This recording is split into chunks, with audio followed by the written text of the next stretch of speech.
Regan Bowering, a technology of feeling released on Infantry. This album collates 5 pieces recorded both live and in the studio between New York and London. And the second half of the album is a live performance from Waterworks Festival in Boston. What I love about Regan's setup is the sense that every source prior to recording has been perched, balanced in such a fragile way that it is ultra suggestible to the movements and modulations of everything around it.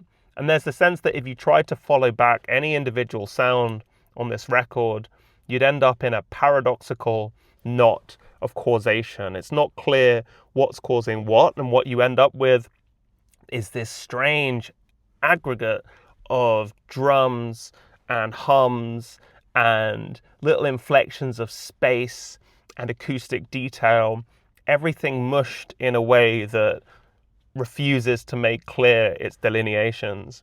And I think about the album title, particularly in combination with the album cover. So the album cover shows Regan performing, and the photo is black and white and kind of degraded and overblown with a lot of harsh kind of white light in it. And Regan is broadcasting a shadow behind her, huge shadow of her performing.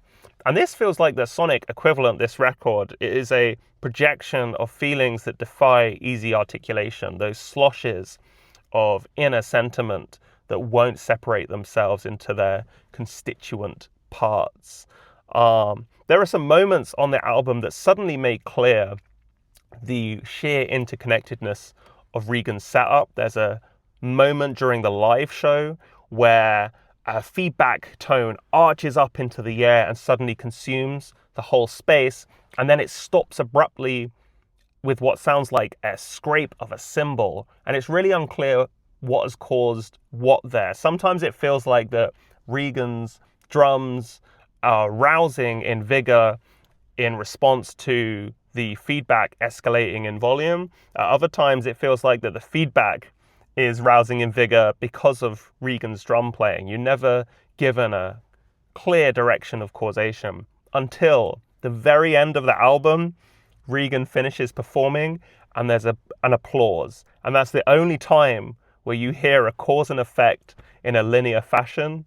It's very satisfying, but it just accentuates how beautifully ambiguous the direction of travel is throughout this album. Fab.